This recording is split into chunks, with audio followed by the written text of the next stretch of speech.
LTS. Kick back, relax, and enjoy the LTS podcast. My best friend.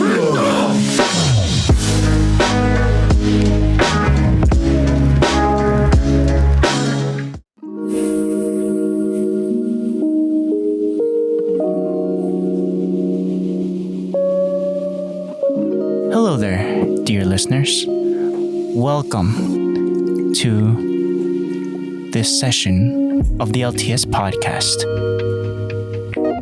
My name is Marcos, coming to you live straight from the internet. And with me is Alan. Hello, Alan. What's going on, Marcos? Oh, and by the way, the music is a little too loud. How about now? A little less music. How about now? It's still a little too loud.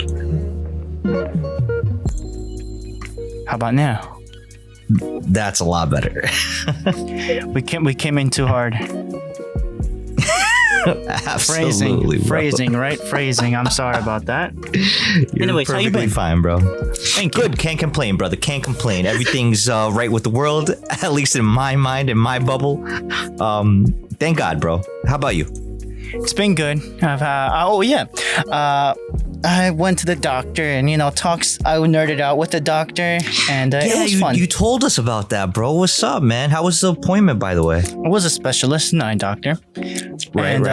As you know, it takes a little while. You get used to not going into the city when going to the doctor's office.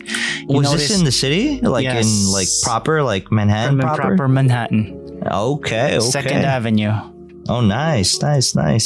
And You were 45th, uptown, huh? 45th Street, right. Midtown. Ah, okay. And it was a beautiful day. This was a sunny day, almost like Humid day, I imagine, right? It was actually. And I went there, right, and I got there, and the place opened for business for potential patients around 8. So my appointment was around 9:15, and they said, "Oh, you got to show up 30 minutes or no, 30 to 50, a minimum of 30, a maximum of 30 minutes, and the latest 15 minutes to check in." Okay. And I did. I went in, checked in by around 9ish, early or 9 o'clock. And there it was. So did you have breakfast over there or lunch or what was going on? What's the moves? I had, my routine is that I have a light protein shake. Not a big cup, like a cup is like 10 ounces for me. And protein with your fruits, your veggies, an apple, and a bagel and a cup of coffee. And that was my breakfast, right? So that was before going to the city? Before leaving the city. You know what time I get up? Yeah, bro. Crack of dawn. Absolutely. Before dawn. Dawn is late by the time I'm already on the move. Okay, so before the sun comes up, right? Yes. Right? Yes. Okay. And I feel like I bother you guys, you in the squad chat, like, "Good morning, guys." And I it's 4:30 in the morning. Why are you doing this? No, sometimes you'll catch me off guard. Sometimes I'll be up, but at least I appreciate the text, bro. Keep them coming. Yeah, I should take anyways. But yeah, I went in, right? Already going into the city. I already got there. I appreciate the tick. I don't know how long it's been, but maybe it's been for a while. For me, it was a nice novelty or a convenience having to use the apps to buy your tickets and just show your QR code to the ticket guy. It's it's a beautiful thing. Technology is a beautiful thing. On the in the cab or on the MTA? Train? Yeah. Oh, okay. And the e-tickets. And they've been for a while. Anyways, I got there, right? And I'm in the first waiting room. I passed through to get my eye pressure checked out, my vision numbers, all those things, right? And I get my eyes dilated or pupils dilated. Right. For me, I've been having it for many years. It's no big deal. But family members that have gone it and it's like, that's a bad experience. What do you mean it's a bad experience? It's just like, it's like you have your eyes, everything is in a brighter sense, but that's why you always gotta bring sunglasses, guys. Like basically it's like And the side effect is headaches, right? Because everything is like you can't control your pupils because they have to measure your eye pressure, and they dilate it. That's what they call it. Right. And I'm over there, right? I'm over there like, okay, my favorite thing to do in the second waiting room over there. Unfortunately, I've already gone there for a while. Take a nap because it's gonna be a while. I hear you. So that's the beauty of being in the city, and the curse of being in the city. You just get attended. It's all clockwork, but you have a long waiting room. Once I went to the specialist area, to the ophthalmologist specialist waiting room. I was there like for another 30 minutes. Mind you, I jumped a lot of time in between me signing in and getting checked by the doctor. This like 11 o'clock ish. And I was listening, right? I'm in one of those little office doctor's spaces, and I'm there in that chair, eye doctor chair, just waiting. I'm listening to the door, to the doctor talking to another client next to me, and she was talking how this lady also has also had cataracts, or has cataracts, and I know what she's going through. And she says like she wears sunglasses anywhere because that glare that comes off a glass, anything, does a haloing effect. I'm like, yeah, that happens. So her thing is to just always carry glasses that clip on to her present existing glasses. I'm like, good idea. Okay, right. And the doctor saying, what about transition glasses? No, they're not fast enough, she said. I'm like, oh, okay. Oh wow, okay. Like transition glasses my mom has, takes the time to go darker tint and backwards.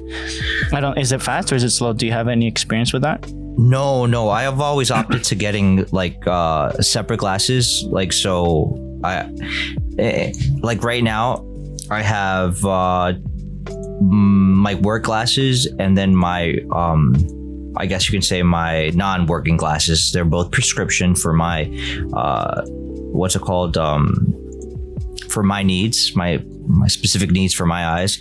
And then I have my your brand. No. More than anything else, I have two styles of sunglasses that have my prescription as well. So in total, I have 4 eyeglasses. So I tend to switch them around just so I can give each of them use for the proper situation at hand. And the ones that I use for work are basically just a prescription, and that's it on the lens.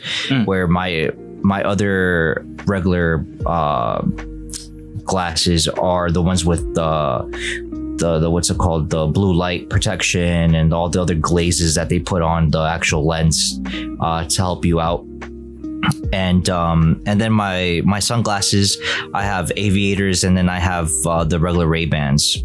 So not aviators, I'm sorry. Not aviators, some other, I forgot the name of the style. But the point is that I have 2 of them, and it's like I tend to like switch on and off with them. So like, say I'm driving and I need sunglasses, like I have them and they're separate from my regular glasses. And the reason I do it is to the lady's point, because I don't like the glare. And not that I have cataracts or anything like that. It's just, it's to me, like the transition seems to me, for me, a little clunky. I don't really like that. I'd rather have something that's designated for the certain specific situation, and then if I need to change it or switch it, I'll just switch it to my other glasses. Hot swapping. Yeah, basically for me, that's how I do things. But again, I mean, for some people they might like transitions, some people might like the clip-ons for their regular glasses. I'd rather just have my specific, this is for this and designated for whatever I need the use for, right? And that got me thinking, right? You talking about that, because you said you also have a prescription. This lady also had a prescription that I was listening to, and I was thinking, I don't know, this is superficial,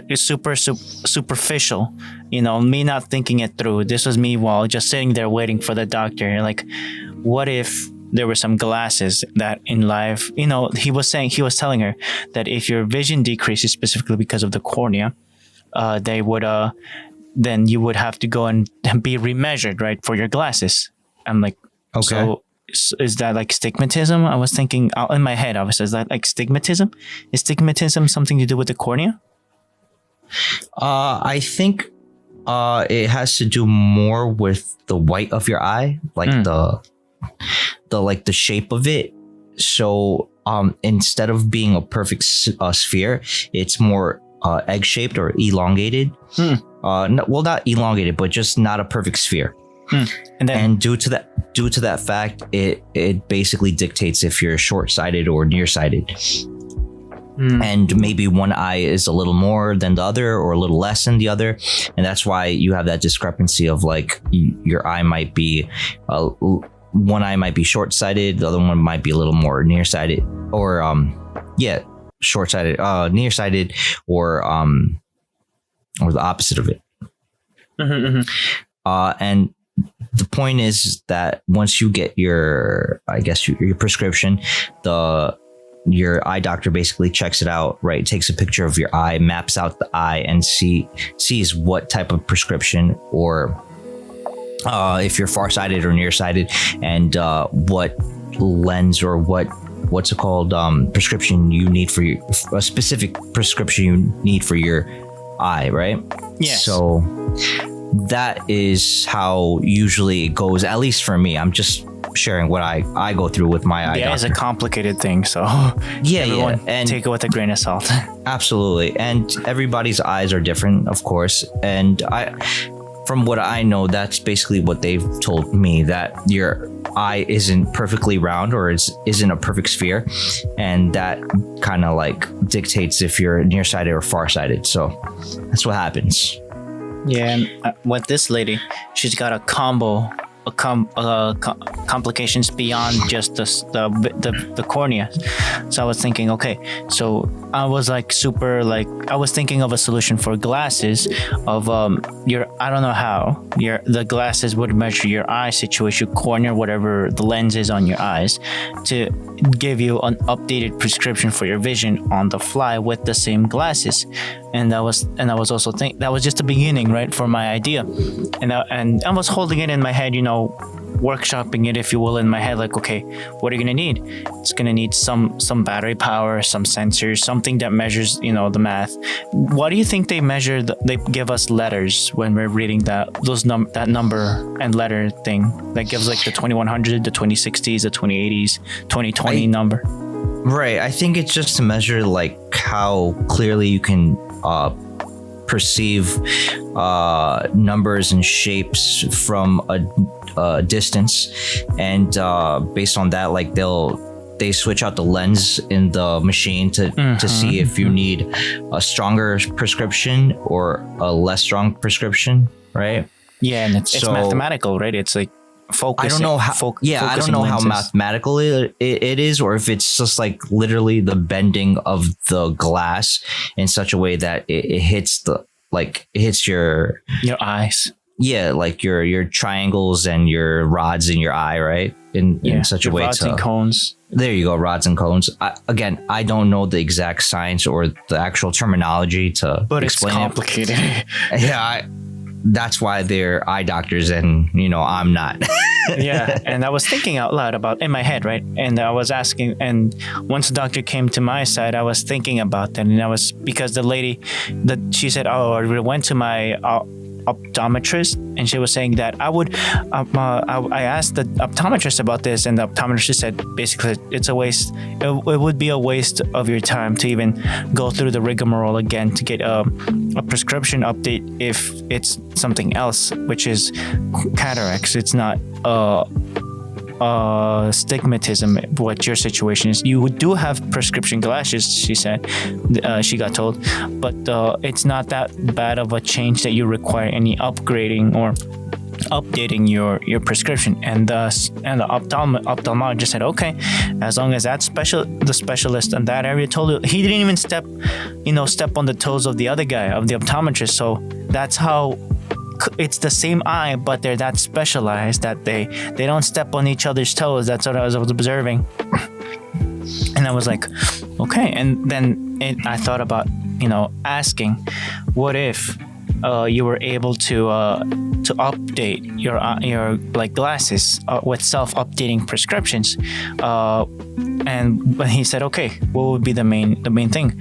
The lenses. Like, okay, how do you got to change the entire concept. The eye is not going to change. I was pitching to him, but the thing that will have to change is the focusing technology on the glass. How do you do that? I was thinking like something with more malleability, but at the same time that can do that on the fly. And he's like, yeah, that needs to have sensors, needs to have chips and all those things, battery power, all those things, which is not a bad idea. And trust me, there's technology for that. And guess what he said? Even that's going to be unnecessary. And I was like, what do you mean? What people are doing right now, scientists are doing a lot of research, is how to make code or something, how to communicate with the brain to circumvent your eyes. I'm like, what do you mean? Yeah, like people are working in the back end. Like he's, you best bet he's talking about that. He does research on the back end, or he's on the front end of that, listening to people that are doing research. And he's saying, yeah, what I'm hearing is that people are trying to find a way how to make your brain communicate with other things. And how to start off, how does the brain even communicate? Or is it even possible to create an interface that your brain can communicate and connect to other things, like the network of things? I'm like, okay, an example. He said, just an example. And what if you can have glasses or hardware that can basically skip your eyes and just see the camera or a camera that's in the glass or something like that, and circumvent the vision to a blind person. He said, oh, like that would basically take my job out, or cut my job completely. I think that technology is like next level prosthetics, right? Like that's futuristic prosthetics, because then at that point you're literally cutting off the sensors on your eyes. Well, you're circumventing at that point. There you go. You're circumventing. You're kind of like, I guess, to more of like a Elon Musk type of dream, where he wants to neuralink your brain to, I guess you can say, the internet, just to a degree. And then from that, I guess you can call it a Wi-Fi connection. You can literally link your brain to a camera that's 4K compatible or something of that nature, right? And then instead of using your physical eyes, you can, if you have bad sight, or you're hard of hearing, or maybe you're mute, right? Of speaking, if you're hard of speaking. Right. You can basically Wi-Fi your brain to a speaker, a portable speaker, and now you can speak, right? The Bluetooth speaker. Right. So I get where their train of thought is. But I think that to a certain extent, that's more of a next level type of prosthetics that will be coming out in the future. Like where I'm coming from, it's like right now, from what I know, right, which is very little, so take it with a grain of salt. Like this is the reason why we have procedures like LASIK surgery, where they basically zap your eyes, right? Or they laser your eyes in some way, shape, or form to try to correct your vision. And you don't have the need for glasses anymore. And not everyone is optimized to go through the procedure of LASIK. So this is the reason why it's one of many procedures, right? And many options people have, if that's something that you're able to go through, right? Or you're able to opt for. Where other people, unfortunately, their I guess you can say their actual eyes aren't situations made, are varied. Yeah, their situation is different, and they won't be able to go through the procedure. So this is where maybe that next level of prosthetics comes out, right? Until we find a way to, like, the other option would probably be to, if there's a person that donates their eyes and you're able to transplant someone else's eyes into your eye sockets, like the full connecting cord to your cord somewhere, right, somehow, and have a new eye, basically. That sounds like a lot of people would say that's the easier option. It ain't that easy still. They're like, no, of course. Yeah, you're better off opening your eye and transplanting the inner corneas and all those things with transplants, right? Versus having a whole eye. Right, a cornea transplant is another option, right? So I think the more options there is, and they're more tuned to different situations, because there's people that have different situations, right? And it's just the eyes. Right. And this is the reason why when you go for glasses, right, they ask you, what do you do predominantly, right? What's your line of work? Are you in front of a screen for most of your day? Are you outside? Do you work in an environment that is, that is strenuous on your eyes? Are you outside where the sun hits your eyes more, right, than if you're inside working in an office and you're looking at a screen constantly? Those things differ. Do you read, or do you look at your phone more? Do you drive? Right? Do you drive? Right. So those are the questions they usually ask in order for them to not only figure out why your eyes are the way they are, so it gives them like some sort of understanding, but also they might already have enough experience where they're like, okay, if this person is telling me that they are in front of a screen for 8 hours plus during the day, or if they're outside and they're constantly in the sun, right, so their eyesight might be strained because of this or that, and they can make a better assessment of, maybe they'll help you with prescribing maybe some sort of sunglasses or UV, some sort of UV protection for your eyes, or even perhaps a blue light filter for your lenses, right? So those are the things that they'll probably go over, right, with you. These are the questions that they ask. There's a reason for it. Yep. And he was telling me, like, trust me, it's not that right now he didn't even go into the technical side, but he was saying like right now it's a growing market. I don't know why he said it's a growing demand. It's always a growing demand. And I was thinking about, like, what do you mean it's always a growing demand? It's like more people either are being born with very, very technical eye situations, or people are going into that age where their vision is starting, to fail them. So it's a demand that the specifically where I was, that you need to either find workarounds for the eye or services that can help extend your vision. May that be LASIK, laser surgery, cornea transplants. For my situation, it's something to do with the pressure. So improvement on services to how to do that. I told you, right, what my eye situation was with the pressure buildup. Right. Chemical, like pills or eye drops. What is the long-term data? Because I've been having this for like 20 plus years already. Right. So best bet that I'm a good case study for what's going on. Yeah, and of course. Like when you're, I guess, prescribed a heavy dose of medicine, it ultimately gives you an imbalance of chemicals in your own body. So the attitude, the flavor tasting, it switches up the makeup of your actual nervous system, like the whole thing about having like your limbs, like the palms of your hands and your feet like always tingling. It's no joke when you have like a heavy prescription, right? Yeah, and when I got prescribed that before my surgery, I was like, yeah, we can't give you more chemicals. Like, you're young and everything, but it's like we're giving you the equivalent that'll burn through the thing we're drinking, your liver? No, your liver, is it? Yeah, the filter of filter. You're young and everything, but we're basically giving you the equivalent of an alcoholic and liver burnout, like, oof. That's crazy. And then they're also, I don't know how, but it's not that I saw his face or anything. The doctor, he's like, I feel like they're also psychologists. You know what I'm saying? Like every bedside manner. I want to say it's not bedside manner. Etiquette. Well, I think they have a level of like maybe question and answer type of thing, right? To treat people, yeah. Yeah, well, they have to ask the questions, and I understand, that's a good thing. Right? You should ask questions in order for you to get some sort of answer, response, or some level of understanding of what your patient is going through, or how they think, or XYZ, right, of their own situation.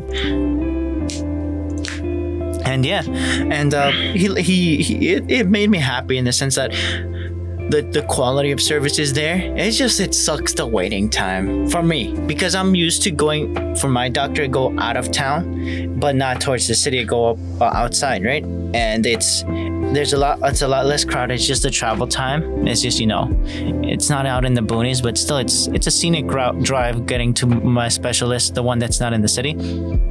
And I 10 times prefer that one versus going to the city. Yeah. Okay. I can understand that. I can appreciate that. And that was my week this past week. What about you? How you been? Having to deal with whatchamacallit, with tech and all those things, or anything like that you'd like to share?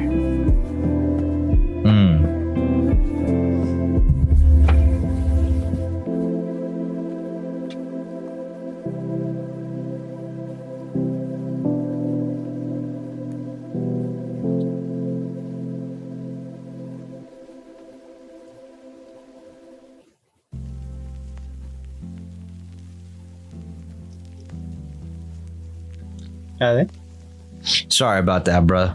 No, you're good. You're good. Like anything you'd like to share? Me personally, besides the crazy amount of humidity we had, and then like the last 2-3 days, it's like maybe like 2 or 3 days. Yeah, it's been like really. Well, the humidity's gone down quite a bit, and it hasn't been so hot. There's a few times where I was outside and it almost felt like fall, and I'm like, dude, the year's almost over, right? Or we're getting close to that point of like transitioning from summer to fall, and it's getting me excited because I do prefer the fall, and especially the fall weather. It's not too hot, not too cold, especially where we're from. I think it was beautiful in the Northeast. Yeah, it's like you get the changing of the leaves, right? The colors on the trees, and I think it's a beautiful sight. I think the only you can tear up. Like, it's a beautiful sight. Oh, yeah, absolutely, bro. And yeah, it's like these past 2 or 3 days have been really awesome to be outside and just like take a walk, hang out, go chill, maybe go for a walk, go for a run, maybe bike ride or whatever the case is. And yeah, bro, like I've been really enjoying the weather the last 2-3 days. The rest of like last week, 2 weeks ago, like, dude, it's been brutal going out or trying to go outside, trying to get things done when it's like humidity is like 100%. You're sweating. Yeah, bro, it's like you legit need to keep hydrated or else you might get like a heat stroke, right? And it's crazy. It's like 95 and then like 100% humidity. Oh, dude, it's the craziest thing, bro. It's like you would think that would deter people from being outside, but nope. People be sweating. You see people out and about just doing their thing, right? Which I find, also cool, because it's like I'll see random people just jog or whatever the case is, or they're going from point A to point B, and because they like either they don't have a mode of transportation, they'll just walk it or they'll bike it or something. I'm like, damn, bro, that's a trip and a half to try to be on your bike or walking it. You'd think that the breeze would help, but no, bro, it's like the oven fan, right? The convection oven fan. It's like throwing hot air at you, bro. It's crazy. And I think one of the plus sides is that where I'm at, the public transportation, and specifically the bus, is on their free fare situation. So until Labor Day, man. Until Labor Day. Yeah, so a lot of people are taking advantage of that and saving a few dollars, and they're out of the heat, which is good. Yeah, it's just making people to go out and use the public transport system. I think it's also one of the reasons, or I think one of the reasons why they're doing it is probably, and this is just me spitballing here. I'm thinking that the government really wants to make the push for people to use more of the public transportation to try to alleviate some of the roads, so there's less traffic, and And I guess especially since the weather has been kind of like unbearable with the humidity, like it really helps a lot of people out that, you know, they can save a couple of dollars. And I guess a third reason would probably be to mitigate some of the inflation a lot of people might be feeling because of the whole economy kind of not being at its best point at the moment. So it wasn't its worst when we were talking about it back in the day. Well, I mean, it's only been a couple of weeks. It's not any better, to be perfectly honest. No, you're right. Right. So, I mean, this is the reason why they set until Labor Day, because only the good Lord knows when the economy will be, you know. Is that like a quarterly marker, I think? Well, remember, a quarter is every 3 months, right? So we're still second quarter of the year. And starts in September, right? The second quarter? No, the third quarter. So that's there's a running joke. So continue. Yeah. So what is it? Yeah, I think we're in the third quarter, aren't we? No clue. If I'm not mistaken, January, February, March, April, May, June. Yeah, we're in the third quarter. We're in August. So we're about to enter the fourth quarter, and that's basically bye year, because it's like the last 3 months of the year is the fourth quarter, and then we say ciao to 2022 and say what's up to 2023. Yeah, hopefully for a better year. Hopefully, everyone hope. Yeah, and I mean, everybody hopes for a better year next year, and you know, I'm also very optimistic, but I think what we can actively do is try to prepare, you know, not only with situating ourselves in our place of business, or, you know, your career, your job, or whatever the case is, but also be mindful of what you spend and how much you spend, and, you know, not just spend frivolously on things that you don't need. And because things aren't getting cheaper, and, you know, it's like putting or having priorities on, like, maybe food, rent, you know, might be the best course of action. Whatchamacallit, the whole thing with I have a lot of feelings, but anyway, let's go to tech. How about that? Do you want to go to tech now? Sure, for sure, absolutely, for sure. Okay, let's do this. Let's go with the tech bites. Have you heard of this company? Oh, mind you, let me give you this disclaimer again, dear listeners, that all the thoughts expressed in this are our own and nobody else's. So anything you hear besides the news, the tech bits, and our opinions about the tech bits are our own and don't represent anybody else's. Right, Alan? That's right, buddy. Okay, then. Let's go with Carbios. Have you heard about this Carbios company? I haven't, bro. I haven't. Please tell me more. So basically, Carbios is a company that wants to more or less do the push to consume what's this fast culture, the material, biodegrade the materials of specifically textiles, provide a service on specifically in Central South America and Europe, right? There's been mass dump sites, so they're offering these areas in Central America or in South America how to, like, we can basically for whatever earnings. This is a private company, so you can only imagine that they're going to do it with countries that are friendly to private industry, which I don't know, like, you know, in South America, it is what it is over there. And I'm like, okay. Yeah, it's different out there. It's different. Each country is different, and you can only respect it. So it says, after achieving a milestone in packaging recycling, Carbios' unique biological recycling technology stands to fundamentally change the circulation of textiles. Okay, so basically, a French company, basically.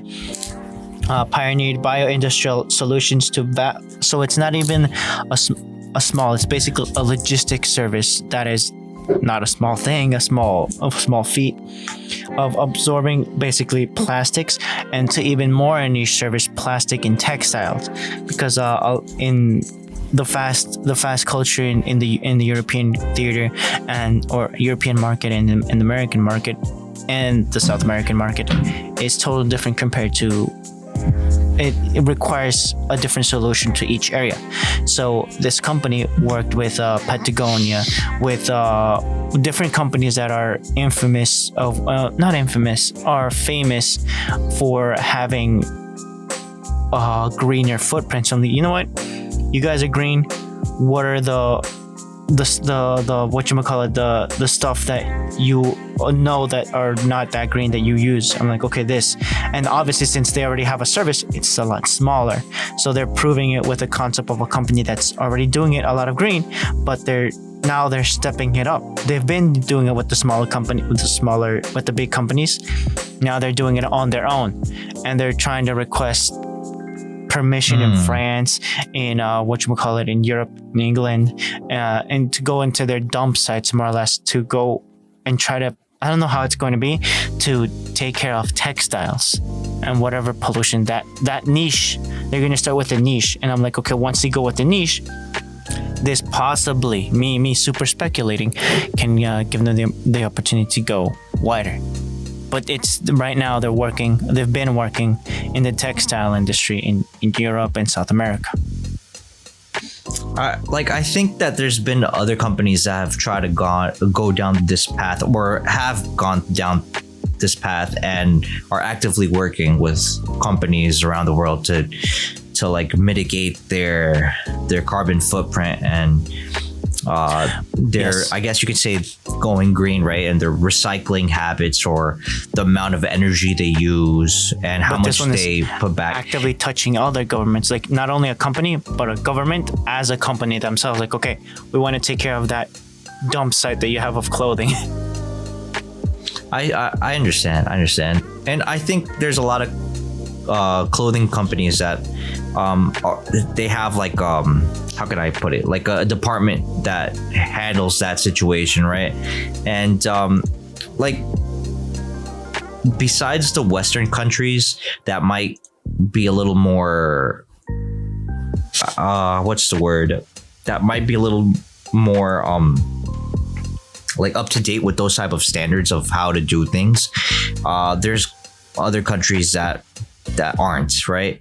And it's like, ultimately, it's like, yeah, that's a great focus, and it's great that they're trying to do something about it. And they don't have the services, like nobody has thought about that. So this company is coming in. There's other companies that probably do, and even clothing company or textile companies that have in-house type of department that probably handles that situation. Now, again, will some companies be better at it than others? Yeah, of course. Will this really ultimately be a defining factor for, the total or the whole of textile companies? I don't know. Maybe it will. Maybe it might make a dent. Maybe it kind of makes companies reflect and they might go about it a different way. Because, I mean, in those type of situations, I think that there's more than one way to skin a cat, right? There's more than one way to tackle the situation. And maybe the company that you're speaking about is going about it one way, and there might be other companies that might want to go about it a different way, depending on their government status and situation, the regulations of where they do business. Yeah, exactly. It's like no two countries or no two places are the same, right? No two governments are the same. And so imagine they're trying to work with a European market and a South American market. Right. So best bet they specialize in a service that a company can, that like a Patagonia does, but they can do it. That's their business. You know what I'm saying? It's not that this is my optics. Right, and like, thinking about it, that's just one brand, right? And they might source their raw materials from, say, locally sourced materials. Like, there might be companies that are sourcing their materials from other places. Like, just as an example, maybe there's company A that basically sources their materials from different countries and then manufacture the actual textile clothes company, or the way they produce the clothes is in another country. So they have like 2 or 3 countries. The resource and they logistics. kind of like they spread out the work. And now how do you regulate that, right? So it's a little more daunting. Yes, you're saying you're speaking exactly what they're saying. Exactly right, what you're it's a little more daunting, and a little like that's a bigger headache than anything else to try to like a textile company. Not they do it with that in mind, because they're trying to lower costs, so that way they can give you a I guess in their mind a better product for cheaper, because they source the cotton that they need for their clothes from, like, say, India, and then they export that to, like, say, somewhere in England or in Budapest, and then from Budapest, after they go through the process of becoming actual material that can be sewn and stuff like that, they send it to like Mexico or Brazil or something, and then they actually go through the process of making those raw materials or that processed material into clothing, right? Check it. This is a quote that they have. It says, "Our common goal is to contribute to reducing the environmental impact of the textile industry by offering an industrial solution to recycling polyester fibers and help out our partners to meet their sustainable development goals." So basically, it's not only a solution with governments, or specifically in this case with the companies. They're like, okay, your goal is to be doing it cheaper. My goal is doing, having the same services for cheaper. My goal is, even though you have a team in there, my job is to make sure that you get better. But that's interesting that you brought up polyester. From what I'm aware of, I don't think polyester can be recycled. I think it can be repurposed. And now I could probably be totally wrong, but from my understanding, I don't think polyester can be recycled. It can be repurposed into other things, but it can't necessarily be recycled. Now, again, I might be totally wrong, but they got some secret sauce in there. Bro, I don't know what it might be, or what's their whole thought process or procedure about going about it. But from what I'm aware, I think it can be repurposed to making new clothes, in the sense of like maybe it becomes, the curtains in your living room, or it can be repurposed for clothes in a different type of clothes for, I don't know, it becomes from a sweater to a shirt. I don't know, but I'm not quite sure if polyester can be recycled. I think it can be repurposed. Again, I could be totally wrong, but if they have a secret sauce, that's amazing. That's awesome. And it enables the company to do what they do best, not only like they still are responsible of being, green, but there's a company that their business is to make sure that they stay green. Right. And the reason why I'm thinking about it, and maybe it's coming off a little pessimistic, but the reason I say it and I'm thinking about it this way is because I do remember, and I think I mentioned this in a previous podcast recording, where Coca-Cola wanted to, or had a concept of a Coca-Cola bottle that was 100% recycled, right? And that they were able to produce it and put soda in it, and then people, or the presentation, you could drink out of it, and it's 100% recycled bottle. The problem was that in order for them to make that recycled bottle, it cost more to recycle the actual bottle to produce it than it was to actually create a new bottle. So logistically speaking, economically speaking, they were losing money, and it would potentially cost the buyer or the consumer, 10, 20, even maybe 100x more than what a regular soda would cost if it was just, everything new, I guess you can say. So that was one of the major issues. And until companies start refining that technology and refining that technique and refining all of that, it becomes a nuisance.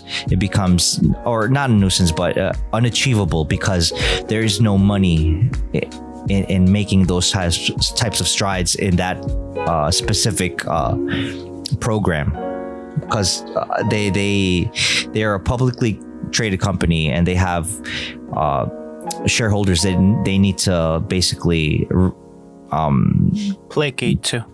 Yeah, they have to kind of be like, all right, they have to say, we're trying to make this profitable for you. We're making money for you. We're working in order for you to have the dividends, right? And that's the name of the game. And it might seem like, oh, that's horrible. Yeah, it's horrible. But again, a lot of people enjoy products that, if you don't do the research, obviously you're just another person consuming. And if you're gonna go down that rabbit hole of, well, I'm gonna research every company that, have fun with that. Now governments are holding each company liable, so that's another thing that they have to look out for. It is what it is. Hopefully, I wish that this does what it's intending for, but I just wanted to share. Yeah, no, absolutely, bro. Again, if there's a way to make it better, cheaper, and reusable or recyclable, that's great, because then that means smaller carbon footprint, less garbage in the world, and potentially helping the ecosystem be in a better situation than it is right now, right? So that's always a good thing. Yes, sir. But again, we have to be realistic in the time and place that we live in, and and if there's a way to if there's a way to actually get it to a point where it's actually not only beneficial but also profitable, that's the best middle ground people can hope for. That's capitalism in a nutshell. Yeah, and again, there'll be companies that will get to that point, and I'm rooting for them. I really am. Now, from companies, they always have their secret sauce, keep it involved. Right. And some of them keep it digital in a digital sense. And guess what? They also have to worry about if they have all those secrets hidden in digital vaults, if you will. They have to keep it safe from hackers. Okay, yes. Where are you going with this, Marquitos? So recently, hackers drained nearly $200 million from crypto startup in a free-for-all attack. Brought to you by CNBC. Okay. Hackers took almost $200 million in crypto from Nomad, a so-called blockchain bridge. Blockchain bridges allow users to transfer tokens from one social network to another. Wait a minute. So like Facebook? Well, maybe. So they become a prime target for hackers seeking to swindle investors out of their cold hard cash. So basically, it's not even that they're putting in code; it's that they're abusing people with their trusting of that this is a legit investment. Really quick, Marcos, the music is a little too loud. Ow! Sorry. No, you're good.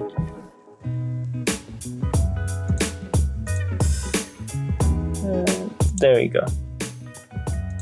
Is that better? There you go. That's a lot better. Yeah. So they've been used. It's been in multiple ways. They've been using social network to reach out at people, may that be in Facebook or maybe even Twitter, different areas, and say, hey, we got you there. This is basically a Ponzi scheme, but now using blockchain as their method of getting the cash. Like, oh, you got a receipt, but this receipt, is null and void. It doesn't do anything because you just gave your cash to a stranger that isn't gonna turn up with the situation thing that they promised, and they're gone. Like, you got the receipt, all good, but you don't got the cash anymore. What do you think? Like, it's hacking in a sense of like, oh, trust in me, trust me. Like, let me give you this stuff right here. I think a lot of people have made claims like that before, where it's like, yeah, I mean, people can do really nefarious things with what's it called? With cryptocurrencies. But I think one of the biggest, I guess, pushbacks people have given, that the biggest pushback people have given to respond to that, I guess, inquiry or how would you phrase it? This doubt that they have, it would be that everything is on the blockchain, right? So you can see who sold or who bought whatever cryptocurrency they're using, and it's always on the blockchain, and there's no real way of you hiding the fact that your wallet is the wallet that made the transaction. So there's a level of security there where it's like you're kind of like left out in the open for everyone to see. If that's your wallet, then they know basically who the person or the recipient or the seller is of the cryptocurrency. Now, there might be some drawbacks as to if you're anonymous to a certain degree, but at some point you're going to want to move that cryptocurrency around or switch it from that currency into hard USD cash, right, or any other fiat Euro currency. Yeah. And what happens there is that then if it's going into a bank, your name is on that account. So ultimately you will be caught. Words are hard tonight. you will be caught in some way, shape, or form. So I mean, that might be a level of security or a level of like, okay, relax, calm down, things are out in the open and you can't really hide the fact that you're the one selling or buying, right, the cryptocurrency. So I mean, but again, I don't know, there might be a new way of doing it or going about it where you're totally anonymous and there's no way people can trace you or track you, right? So I don't know. The thing is, like, my question is, okay, once you my observation is having this blockchain service, right, or having blockchain cryptocurrency, you can, and if you can buy real estate, if you can buy vehicles, hardware, physical, legitimate computer, a painting, something, anything, if that digital cryptocurrency can be translated to actual items, people are at a loss. They're like, I can't put it any other way, but it actually has a physical endpoint. And that endpoint is still going to have that cryptocurrency, but it won't be the same as bills, as dollars, or basic any fiat currency, like you said. But at the same time, it creates a paper trail, and any one country is like, oh, we know who you are. Right. We know where you're at. Right. You're not going to deposit it. You're going to put it in the painting because that's what the saying is, right? But at that point, it's like not many companies actually will trade your cryptocurrency for physical goods at the moment. I mean, even Elon Musk stopped receiving or accepting cryptocurrency for their cars, for cars, right, for Tesla cars. It was a sad day. And there have been real estate companies that would accept cryptocurrency for them to sell you a house. So but again, I don't know how many companies still do that or if they do it at all at the moment. And it's still yet to be seen when cryptocurrency will be more widely accepted. How's the stock for crypto? Is it still as high as it used to be, or is it? Well, it's fluctuating every day, up and down. But I mean, right now, from what I've seen on my end, it's been, for me at least, it's been pretty steady. it hasn't fluctuated too crazy up nor down. So I can't say it's like horrible, but it isn't excellent great either. But I mean, I do hold a little bit of Bitcoin and Ethereum, and that's it. Remember in the day, like in 2015, 2016, like Bitcoining was like in the thousands, remember? Or like upper thousands. Mining? Yeah, no, yeah, just having a whole coin or a tenth of a coin. Like do you think it'll ever reach that amounts ever again? Maybe. A lot of people speculate that perhaps by the end of this year, it'll shoot back up. But that's yet to be seen again. The same thing is said about the stock market. Like just a a couple of regular weeks stock ago. market, yeah. Yeah, a couple of weeks ago, everybody's like, it's a bear market. It's a bear market. If you could sell everything, right? Or if you want, buy everything. So a lot of people have been torn about that. They've been torn about what they should do and how they should go about their portfolio. So a lot of people are of the thinking that they should sell everything and keep everything in cash for the moment because we don't know how bad it's going to be. And other people are, it's like, oh no, everything's on sale. Keep buying. Now, basically, it's both mentalities. So this is the pragmatic person speaking, right? Pragmatic person would say, listen, don't lose your head. Don't sell anything. And what you could basically do is nibble, right? So you dollar cost average. And whether the market goes up or down, you know that that's going to be something that will happen at some point. So that shouldn't scare you. What you should do is be pragmatic and dollar cost average. If you have a set amount of money that you want to allocate to putting into the stock market, whether it be a bear market or a bull market, you know that you're still going to buy, and potentially, due to, past occurrences, the tendency is that it won't be a forever bear market like it won't be a forever bull market. So you're better off buying, strategically, like maybe once a month or twice a month, like you usually do, a set amount of money that that you will feel okay. If you lose or you gain, it doesn't really hurt you or help you. You just know that you're building a stockpile of whatever you're buying, and just keep an eye out that if you see a deal or a sale, you might want to buy heavier. And if you see that it's more on the negative side, maybe you just keep doing what you usually do and don't go too heavy into buying more stock than you really need to, because that potentially might be a negative for your bank account. So pragmatically speaking, dollar cost averaging might be the best course of action for a lot of people. And I'm not a financial advisor. Take it with a grain of salt, everyone. Calm down, I'm not telling everyone. you what to do. I'm just saying, don't lose your head. At least that's what I'm doing.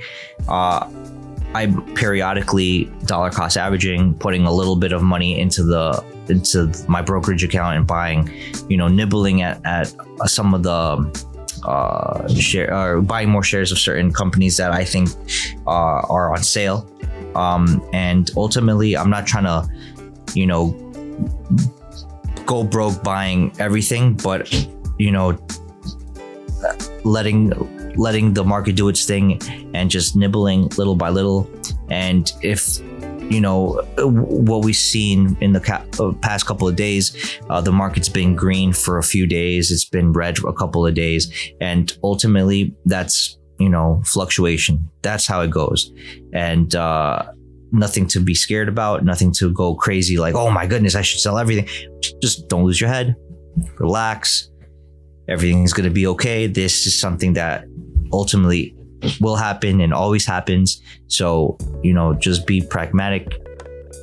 If you have, 3 to 6 months of savings, that might be something you want to do. Maybe get out of debt if possible, and just, just ride the wave until, you know, we're out of the situation of, you know, maybe not the best economy right now, inflation, you know, going through the roof. So best bet would probably be get out of debt, have 3 to 6 months savings. Rates, man, they're crazy. Yeah, and if you see an opportunity at some point, maybe you want to nibble, maybe you want to buy a little bit, but don't go crazy. Again, we don't know how long the bear market will be, you know, or the supposed bear market will be.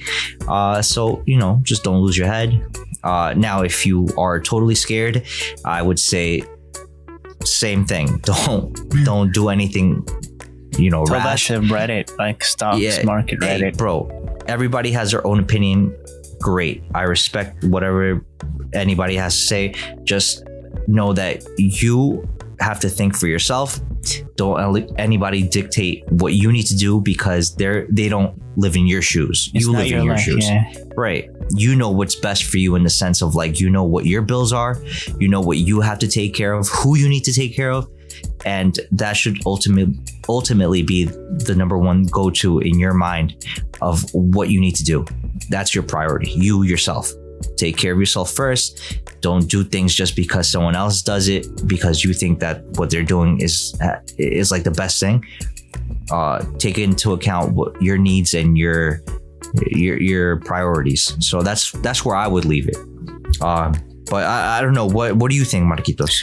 Well, I'll first, I really like that. Like, you know, take assessment of a good assessment of your situation. Each situation is different.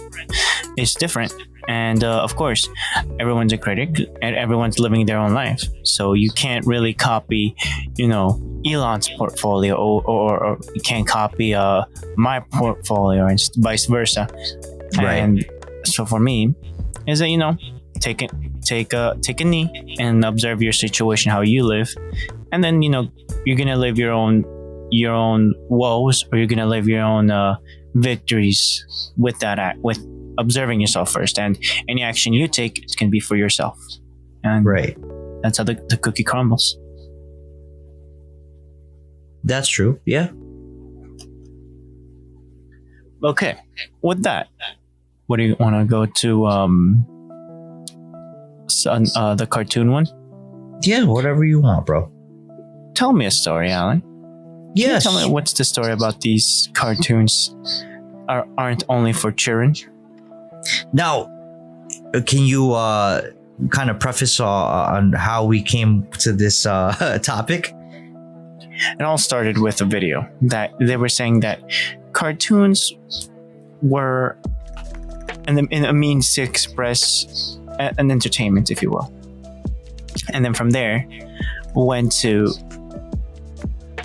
not only expressing an entertainment of the culture of the time. Let's start with the 30s or the 20s.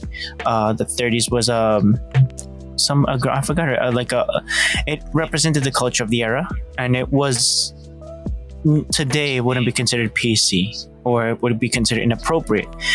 But then a law came by, which they said, oh, no inappropriateness in cartoon television, which I didn't, you know, I wasn't living through it. I don't know how bad it got or how good it was, you know. So side effect was that a lot of content creators, I want to call them content creators, stopped making these kinds of things because they were trying to follow rules. And then eventually they started sliding in some new stuff, like this was before the birth of Cartoon Network, before the birth of Nickelodeon, before the birth of Disney. A lot was already of these there. Cartoon centric channels. Looney Tunes was a thing. Merry Melodies was a thing. Right. Hanna-Barbera, or even pre Hanna-Barbera. Hanna-Barbera. Right. This was still the 40s. This was during World War II. Disney was doing its thing. The patches became a popular thing. Propaganda from Donald Duck, from Mickey Mouse was a thing going on. Propaganda against the war. And then the 1940s came, and people came back. They had their own. There were new babies being born, and this is before Hanna-Barbera. Merry Melodies was the thing. There was cartoons, Tom and Jerry. Yeah, Merry Melodies. That's what it was. And there was already a ruling from the 30s, because there was a girl, I forgot her name, that Oh, Betty Boop, right? yeah, Betty something. Betty And- Boop. Yeah, there you go, Betty Boop. Well, her name was her life experiences, and like nowadays that would seem very inappropriate. Her life experiences nowadays, right, Alan? Yeah. I was like, oh wow. And then came whatchamacallit?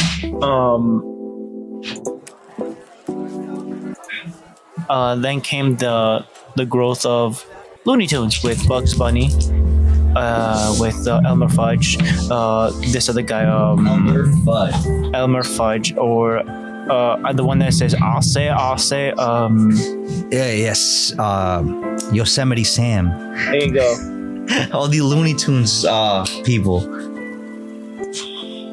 The personas that we know, and some might even love. Daffy Duck. Or Daffy Duck, the Bugs skunk, Bunny, right? The Pepe Le Pew and all its his, Yeah, a lot of these Looney Tune characters, right. Tom and Jerry, right. It was a generation of a different level of creativity, knowing the rules and regulations that I would call restraints personally. And a lot of children were born watching these, but of course the generations that grew up with the other cartoons are like, these are too boring. And the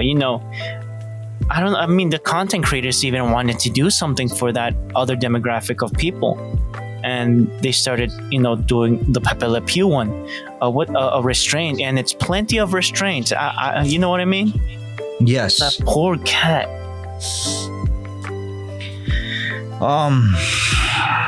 What's it called?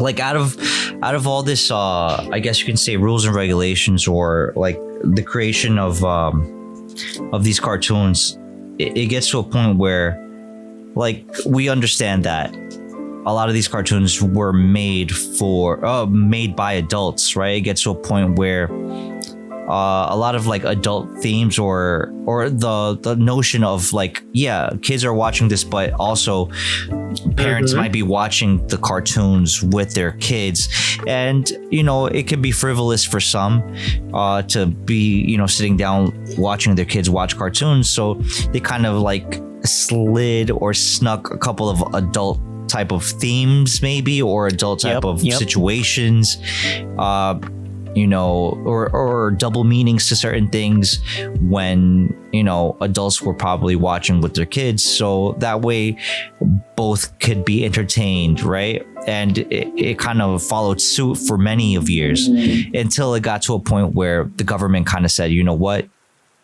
this is not right, this is incorrect, and you guys need to stop what you're doing or switch it up, or it might be something that won't be aired on television or in theaters or whatever the case is, because it's not appropriate. Not in my server, basically. Right, exactly. And I can understand, because like there were some radio plays and all those things. Guess who? And television services. Guess who owned all those radio waves, or who emitted these antennas? They were brought to you by the government. Right. Yeah. A lot of things were still, the brainchild of government, circles, or the military. Even they could just hijack the network when needed, when stuff went down. And right. No more radio, no more news, no more nothing. Right. Exactly. So they can put the rules, like Twitter, the terms of service, or on Facebook. And people found a way. There was a world. There was a way. And the evolution of that particular situation into the Hanna-Barbera era, and then after Ted Turner, basically he was the one who created CNN, I think, or Fox News. I think CNN, the 24-hour news cycle, listeners. Right. And then he kind of started adding to that catalog, right? He's like, let me purchase the Merry Melodies and the Looney Tunes and the Hanna-Barberas and all the other things, right? And was then Popeye he said, you know what, Hanna-Barbera? I don't know, I think it was Merry Melodies. Okay, yeah, Popeye, the Yeah. Flintstones, the Jetsons, right? Scooby Doo. He bought this during the 80s, man. And then he created what? Boomerang? No, it was something else before Boomerang, right? I think it became Boomerang to separate the newer cartoons from the classic cartoon. He also started. Well, yeah.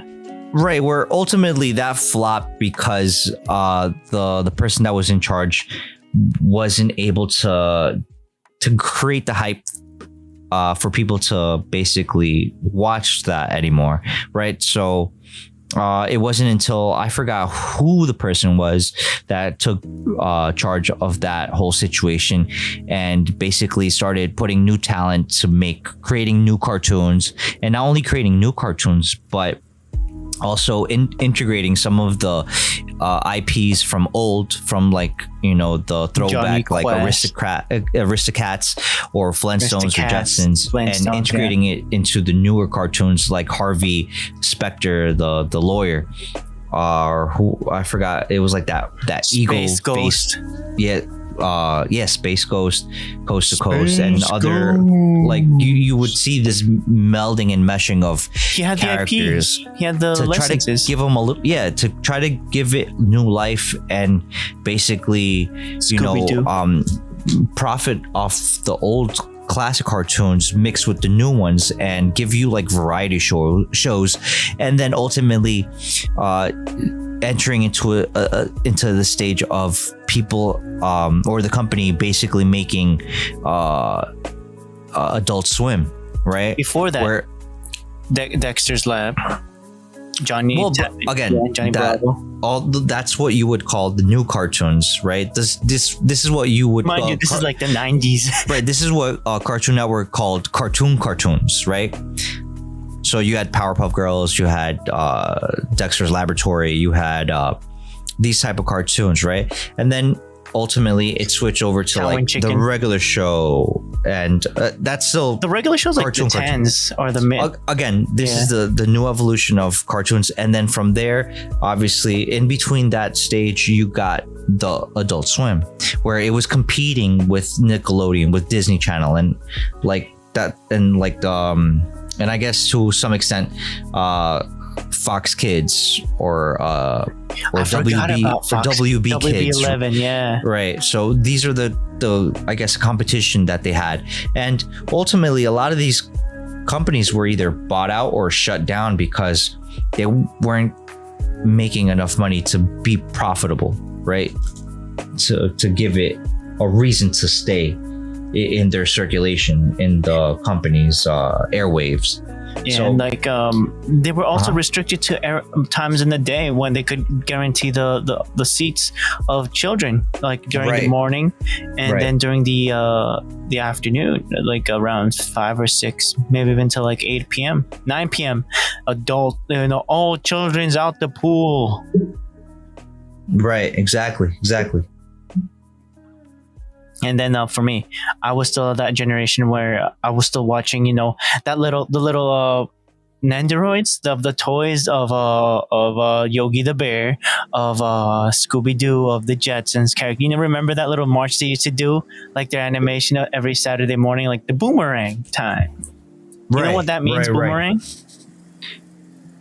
Isn't it that the boomerang, that toy that you would throw and it comes back to you? What do you think they were trying to say when they were saying Boomerang? Oh, like boomer, basically. A throwback. Throwback. Right. Okay. Yeah, that makes sense. Magilla gorilla, Magilla gorilla, Magilla gorilla, gorilla. Like they even did raps of these things. Oh yes, they tried again. They tried their hand at many things to try That to stuck make to it me. more marketable, more enticing, It worked on a me. little fresh. Well, it worked for a time, and it worked for not a very long time at that, because ultimately, again, maybe it breathed new life into the IPs for like maybe a year or two, and then slowly started dwindling down because we have to take into consideration that a lot of things were changing in the world. In the obviously 90s, what was it? The 80s was this whole flaunty, like colorful. What was the name of the where the dog was laughing at? Doing that race and all those things with the seven like little short small people. The evil guy. Yeah. So I know what girl you're in talking about. pink. I don't remember the name of the show. Something race. Right. But ultimately, what more than anything else, it's like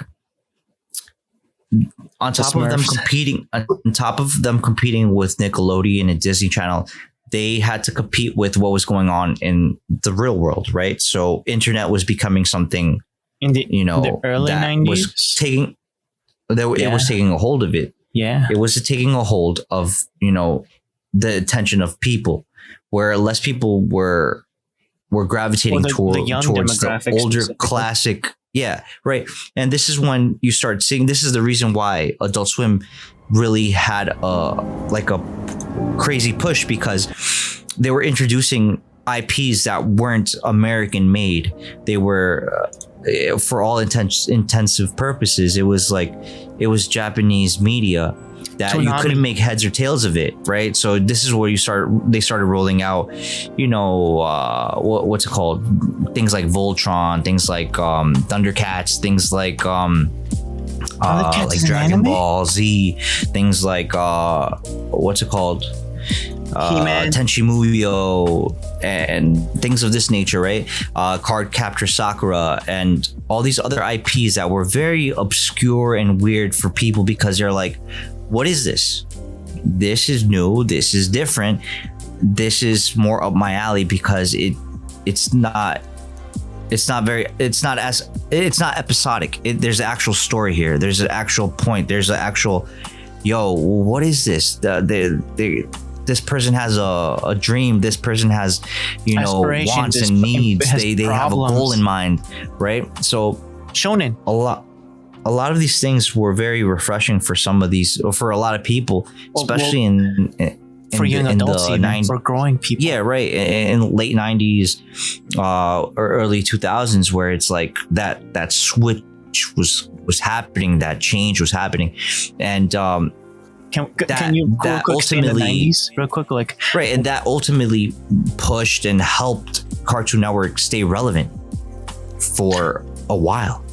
And what even was that thing now, on people Friday clamor about Adult Swim. What was that? like remember like they had all the cartoon like Bugs Bunny, all those things opening a theater, like and Daffy and Daffy and Daffy and Daffy and Daffy, boom, and Bugs. Remember those scenes? Like that was like they were in the theater and they were like opening scene, closing scene. Was it like Again, that was their propaganda to try to like re-entice people, right? Reignite that yearning or wanting to see classic cartoons. And then Or they like, switched it out with boom Friday, boom boom boom boom Friday, boom boom boom boom Friday. Like remember I'm thinking that Cartoon Network wanted to split up the blocks, right? The timing, Blocks, right? there you go. Yeah, like the airing blocks of the day on specifically, this is what we're going to air at this hour, and this is what we're going to show this at this time. And it kind of like they made it in such a way where the younger demographic, the kids, and even maybe people that like the classic cartoons were able to see a lot of those during I guess you can say in the morning, right? So Saturday morning cartoon type of thing, where it's like 6-7 a.m. people were just getting up. They can turn on the TV and they can see a Bugs Bunny rerun, or they could see Flintstones or Jetsons, Yogi the Bear, and all these classic cartoons. And then towards I guess you can say the middle of the day, they would switch from that block to more a lot newer cartoons that were like a Dexter's Laboratory, like a Ed and Eddie or something like that. Dexter's and then Johnny Bravo. Right, and then you got to the later afternoon, right, or like towards the evening, 3 p.m., 5 p.m. right, like 5 from 5 on forward, you start seeing Batman. more like animated. You might start seeing things like that, or maybe like a Teen Titans, right? Or like That's like maybe a 2000. regular show or something like that. Or maybe like something that's a little less Shaolin Showdown. Right, something of that nature, right? Something that's a little more, I guess, relative to the demographic that was like 90s or late 90s, early 2000s. You just give me 90s. Okay. Dexter. Late 90s, late. early 2000s, right? So you start seeing the switch, right? People want a little bit more substance or a little more adult kind Kids of Next Door. Yeah, not as childish or not as repetitive as a Looney Tunes type of cartoon. So They it got to grew the out of point it, where yeah. now it's nighttime and now it's Adult Swim, right? So kids out of the pool. That And really that's- that really brings me back. Yeah, bro. And this is where you start getting those cuts in between, right, from one show to another, where it's like go out, go to the bathroom, get a snack or grab a drink, or they put a little lo-fi music or something like that. And it was great because like you see that transition of where what this block was intended for, who it was intended for, and it just goes to show that was like one of the breakthroughs that they had that allowed them to stay afloat for as long as they were able to. Like that And, whistling song of Edit and Eddie. Right, and like again, a lot The of different people, lore. yeah, different lore. The movies that with Ed and Eddie, like for example, of course, this is just talking about Cartoon Network. At the same time, during the 90s, it was more a gritty era for Nickelodeon. Did you ever see the Jumanji cartoon show, the Mummy cartoon show? Yeah, I mean they try their hand at like X game type of thing with rocket power and stuff like Monsters, that. Rocket Real Power. monsters, right? They had It was more gritty. This is the 90s. the Wild Thornberries. My personal favorite was Hey Arnold. That was Hey my Arnold. yeah, that was my thing, Hey bro. Arnold. Like I would watch that. I was content with watching that, bro, when I was younger. Move it, football head. And as an adult, I feel like I'm just a big child, but as an adult, A man child, you say? a man child, you can observe as a person that grew up with it. You can observe the imperfections, the lore, the back end of each individual. Like for example, what was Phoebe, her problems, her parents. Like as a kid, you see, look at this, look at these shenanigans. But as an adult, like, oh, yeah, like Phoebe, something like that. Who? For example, in Hey Arnold, they also they touched on as a normal thing, like cultural differences or people gonna cheat. You know what I mean? Oh, Like, I see what you're saying. Right. like some of the friends, there was an Asian, like she wasn't. I felt like she was an Asian girl, the girl with the glasses. you kind of like saw yourself, like you self-inserted almost, right? To a certain degree, or you kind of related more to certain characters from certain shows. Yes, there you go. It didn't do it. It did it well as an adult. You can see it now fondly, but how did it feel for people that were like older adults, not almost a young adult, not like a super children, but at the same time could see those problems, and you were living like, oh, this person in the Bronx or in Brooklyn, doing his thing, wanting to play baseball. I never thought about it that deeply, like personally. But now in hindsight, even now, like I just have really fond memories of shows, but I never really, at least for me personally, I never had that like aha relatable, like I could relate to certain things, but it wasn't ever, at least for me, like deep. It wasn't that deep for me. It was just like I'm being entertained, I'm having a good laugh, I like the storyline, and that was pretty much it. Like it was kind of like a turn off my brain moment and just have a laugh or enjoy the show for what it was. But it never in my mind they were like, oh yeah, that's me, or oh yeah, I can relate with this character so much. If anything, it was more like, dude, I think this character is super cool, or the headless carriage man. or like he's really well spoken, or like I like the music that's playing in Hey Arnold. So that's something I really gravitated towards, right? But I like how as they far walked as, up in like, squads in the intro, like as if Right. like they were different groups. and again, like I think Hey Arnold for me was the most relatable, but it was never something that I would be like, oh yeah, I see myself like it.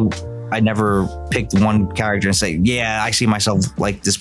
Like I'm Hey Arnold, like, in my mind. Like I've never saw myself in that situation, or never felt the need to be in that, or thinking in that way or shape or form. But I just really enjoyed the music. I thought the dynamic between Gerald and Arnold was really cool. Like I love the fact that his room was super cool, and like that's something that I'm like, yo, that's awesome. Like I wish I had a room like that. Like things like that like kind of were the notions or the thought process in my mind. But I never thought of like, oh yeah, I can relate to Arnold. I think, you know, I could be like him, or I'm going to be him, or I see myself in him. Like that was never the situation for me, because at least for me, is like I knew those were cartoons, and like there's only so much that you can actually put in practice, right? Being, you know, courteous, being, you know, thoughtful, being a good listener, maybe giving a person a piece of advice was something that, yeah, you could do. And maybe it kind of rubbed off on you if What's you really not took a it to healthy heart thing with to Hey have a Arnold crush? or What's something not else. an unhealthy thing to have like a statuette of your crush? With Helga? Yeah. But again, like I took it as it's a clone. This isn't real. But again, there might be people that might think, oh, that's totally me, or whatever the case is. I guess that's true, but it was at the same time. It like for example, for me, I didn't pay attention to that much. The only episode that stuck to me a lot from Hey Arnold was the ghost story one, where the lady like, oh, you got the headless person going around Manhattan. Oh, and then they got the lady, like, it was his neighbor working the carriages. And he's like, oh, it's me. What do you mean? What are you doing? Go home, kids. Oh, hello, Miss Lady. Oh, hello, old lady. Do you want me to take you home to, you know, around wherever you need to go? Yeah. Oh, it's a chilly night, isn't it? Would you like a scarf? Oh, thank you, ma'am. Like that ending. And it's like, oh my God, it's real. It was like a wink, wink, nudge, nudge to the headless horseman. And then, I remember like certain things of certain shows like that. That again, fond memories. yeah. Yeah, That's but all never anything crazy deep where I was like, oh my goodness, this was a defining moment in my childhood, or this changed my life forever because I saw this one episode. Like, not really. No. For me, cartoons were the complement, like a seasoning to the life that I had, not the end all be all. Okay. For example, for me, because of my situation, I had to not be able, physically wasn't able to show up to school, right? Right. And I was being, in some situations, I had to, you know, still study and present tests. And they said, they said, okay, we're going to get a tutor and you're going to be there for blah, blah, blah amount of time. And after we're going to bring you and test you to make sure that you're, you know, up to snuff with reading, math, all those things, right? Okay. And in the background, I would go during the day to the doctors and all those things, come back around like when everyone's done with school. I have my classes started from like 3 in the afternoon all the way until like 6 or 7 in the afternoon. And the best bet, like my middle brother, or my little brother at that time, was that was the beginning of the Batman Adventures. And my mom and my little brother was, you know, a little kid, first grade, second grade. He was sitting down and watching the Batman Adventures, right? And I was in the table in the living room just doing my own thing, and I'm over there watching, and the teacher's like, hey, you gotta concentrate. And my mom's like, hey, you know the name of my brother, turn off the TV, let him concentrate. And guess what the teacher told him?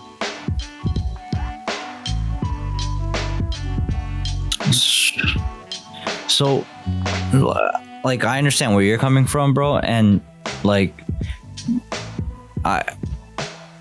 I'm pretty sure it's like your situation was a lot different from other people's situation because of your condition, and like, yeah, I'm pretty sure that kind of rubbed off on you in a different way, right?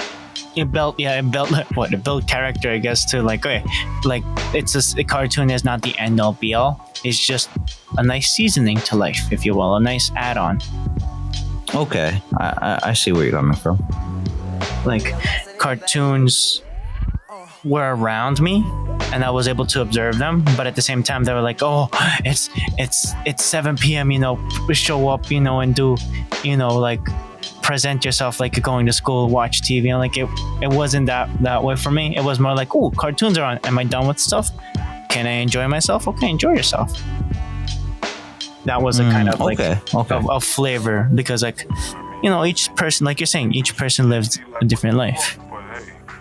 Yeah, everybody kind of like, what's it called, interpreted whatever they were watching, and assimilated whatever they were watching to their personal needs, right, and wants. Yes, true.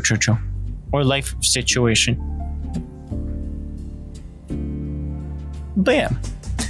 So what do you think from our time in cartoons? Let's go into something more specialized. Anime and Disney. So I hear through the grapevine. So yeah, so basically yes. Yeah, we were talking about this. So I for this one, it's like I was watching Chibi reviews, and then James Hansen, two YouTubers, and so they both came out with videos for their 2 cents, right? Their perspectives on what's going on with the acquisition of the new Bleach anime that's coming out. Basically, Crunchyroll and Disney were bidding for the distribution in the West, right, of Bleach, and Disney won. So they should have just let Big Papa Sony do that work, not Crunchyroll. Something that James Hansen was explaining was the fact that Crunchyroll is like a subsidiary of Sony, right? So it gets allocated a certain amount of budget, and once that budget is gone, it's gone. So even if they wanted to buy the show, they didn't have the money for it, right? They're going against the mouse, man. And obviously Disney, like, not that they print out money, but they have enough funds to facilitate that purchase. Deeper pockets. Right. So they won, and ultimately, hopefully, they don't fumble the bag and mess up what is to be one of the best comebacks to Fingers crossed, to do it, right? Fingers crossed. Right. So I mean, here's hoping that everything comes out. And one point that they both made in their videos was the fact that they're hoping that they have a simulcast, right? So an hour after it airs in Japan, it comes out over here in the West. Point being that they don't want it in a bulk type of way like Netflix does it, because kind of defeats the purpose of building up hype for the actual show, because then really nobody's gonna really watch it. And because it's in that walled garden situation, like unless you're a subscriber of said program like Disney Plus, you won't be able to watch it unless you want to sail the high seas. So wait, are you saying that that they're not gonna put it in their public Disney channel if you still got cable? No, I think they're exclusively buying it for Disney Plus, not for Disney Channel on cable. So you're telling me, hopefully, there's a possibility that they're gonna buy Iron Man the anime? I don't know, man. I have no idea. IP. Possibly they don't have to buy it. It's probably theirs. You say no. Yeah. So I don't know how they go about those type of things, right? So it might be that they do or they don't. Are you saying there's going to be a Spider-Man anime now? I have no clue. Can you confirm? For all I know, Yeah. for all I know, they might do a Star Wars anime, but I don't know. Say what? So you're saying the next Star Wars series is gonna be anime? And with the crossover of Bleach in there as well, you'll have Darth Vader in a galaxy fighting far away. Yes. fighting Ichigo. Yes. I am not your father. And then Iron Man will show up there with the Guardians of the Galaxy as well. Yo, if they start making anime of the Marvel universe, it's gonna be a beautiful world. Owned by I don't Disney. know. There might be people that might disagree with you on that one, Marcos. Then they're gonna say Marvel isn't anime, and then they point at the Iron Man anime. True. Oh, there's also an anime for Batman, right? I think too. I think there's a couple of animes that people or certain companies have made, right, for certain IPs, but I don't have a list on. And even better, yeah. Off the top of the off the top of my head, I don't know. I think Batman gets isekai'd in that movie. He probably does. He goes back in time. Samurai He Jack goes style. and helps Kirito fight. He gets, imagine Batman in the SAO universe with the sword. Way. He's like, I don't need this sword, and he just starts kicking some A with just pure hand to hand. I am the knight. What do you want from me, Joker? Yes. I want to go back home, Joker. I don't like SAO. Kill me. Kill me. No, we do not condone violence. This is just for anime. Right. But yeah, I like Disney. Disney's, I wish Papa Sony could have hooked up Crunchyroll better, but it is what it is, because I feel like Sony has a better advantage, a home turf advantage with anime, and it would have been apropos, but I can still respect Disney doing its thing. Like ultimately, bro, like in my mind, it's a plus and a minus, and both Chibi sides. Reviews and James Hansen had the same similar point of view, where it's like it's a plus and a minus, because Crunchyroll isn't the best at certain things, and especially now since like it has gotten bought up by Sony, it's like they've been fumbling the bag with certain things. Like I think James Hansen's whole beef with Crunchyroll is that he ultimately thought that the money that he was spending on Crunchyroll by buying their subscription was literally His patronage. money. Yeah, it's literally money going into the hands or in the pockets of the creators, and also allowing Crunchyroll to license or buying the license of animes in Japan. But he was very upset at the fact that ultimately what Crunchyroll did with the money that they were receiving from people that subscribed was going to Crunchyroll originals that were looking more like Adventure Time and shows of this nature. Nothing wrong with Adventure Time, mind you, but no. still, And I just and again, I guess the stylistic animation of a Steven Universe and the like. And he was very upset at the fact that was what they were using the money for, instead of going to Japan and buying or licensing IPs that were anime that they wanted to see over here. So that was the issue that he had, where he said that he thought that maybe Disney would be a better choice, because hopefully they won't censor it like they've been doing with the Right Stuff, now that they bought Right Stuff and they're not allowed to they're basically changed, so a lot of this I guess ecchi type of material that you would probably be bad able. Though ecchi's good for the health. Ecchi in the sense of, well, again, now what Crunchyroll thinks. Okay, yeah. Crunchyroll is very more of the censored, and if possible, deleting or erasing, I guess you can say, very sexualized type of material that Right Stuff was selling. Like it wasn't like what? Well, again, if you guys want to take a look for yourself, I encourage you to go to Right Stuff, or maybe see a couple of shows on Crunchyroll, and you can figure it out for yourself, because I don't personally know like names of certain things that are being sold or not sold, but something that they did acquire by buying Right Stuff was the license to Gundam, and it's pretty big catalog. So it's a deep catalog. Yeah. So but bro. Disney isn't known for censoring. Right. So this is the reason why James Hans said that potentially that might be a good thing, because it won't be censored. The only problem here is that how much hype will they build for it? 1, 2, the amount of accessibility, right, for people that don't have Disney Plus, right? Thirdly is the fact that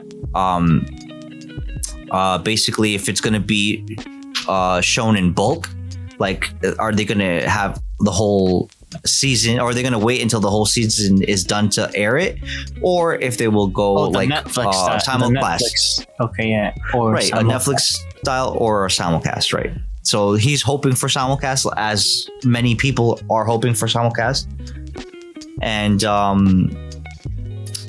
it has to be a logistics thing that I really don't know. And then and then the con to that would, where what Chibi was saying was like, well, to your point, Marcos, he said basically the same thing. Sony is, from Japan.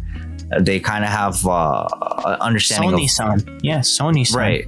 And then Sony obviously senpai. Crunchyroll would probably be better in the sense of like they're distributing and airing on a catalog that's exclusively anime, which is the Bleach one. But the problem that might incur is that they've been pushing Chainsaw Man a lot, so they've been hyping that up. So They're how much internal shine? IPs. Right. So how much shine would Bleach get compared to other shows that are coming out that season? We don't know. It would compete directly with One Piece. Come on, it'll be back like the old days. Well, again, Chibi did say that, like, remember the big three, and it's something that we typically use in the West and not so much in Japan. But but that's the West. Yeah, you're right. Again, this is the reason we kind of make it out to be like one of the big threes, and for us that's what it is. Where over there it's like, okay, Bleach is getting a rerun or an update, right, or a release of a new re-release season on their TV actual TV station. They basically did a re-release for their manga, but what they're getting is a new season of Bleach. So that's what Chibi was saying, that's how they're taking it, right? Where over here it's like, it's a return of one of the big threes. Guess who's back again. So no, forget what I was gonna say. Oh no, is it Naruto confirmed? No, I'm kidding. Yeah, that's not happening. Is Boruto, retrograding back to Naruto, the continued stories? No, I don't think it is. Imagine it's already like 100+ episodes. We go back to Naruto. Oh man, that's crazy. It's just me. It's just it makes me. I can respect. I can only be as an observer that has no dog in the race. Wait a minute. Right. I do. Right, exactly. I'm a patroner of Crunchyroll. Yes. So I would have hoped Crunchyroll was a winner, but beggars can be choosers, and we'll see how it goes. Maybe we might have to sail the high seas, bro. That might you be, join me in this adventure to the Great Blue? My captain. Where's my straw hat? No, wait, I need a sombrero. That's hilarious. I'll wear a sombrero and a sarape. Okay. Yeah. But yeah, I feel like that's a good anime and a good anime segment. Yeah, bro, definitely. Oh, I wish there would. Hopefully, in the future, I wish that on the Shooting Star that there's an anime. There might be an anime for Scooby Doo. Yeah, that would be nice. What genre? Isekai, shonen, or Mystery of the Week? What would it be like? Definitely shonen.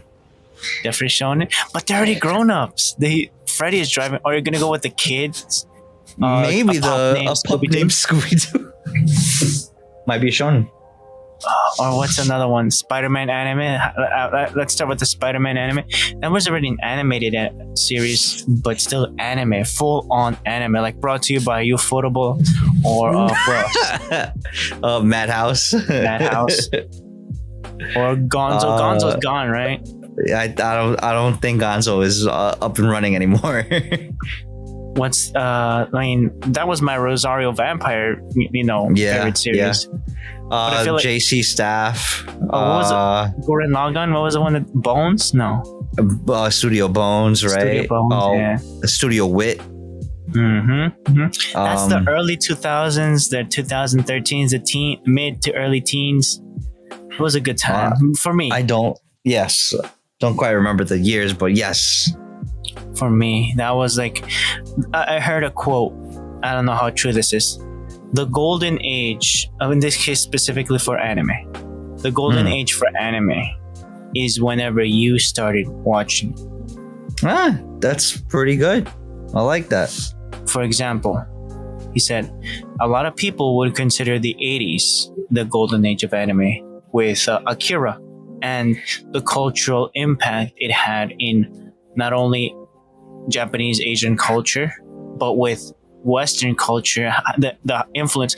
Can you say that? I mean, I wouldn't argue with them about that. I mean, there might be some validity to that. Literally, there's a quote from the Wachowski brothers while making The Matrix. They said, "We were inspired by Akira, directly from Akira."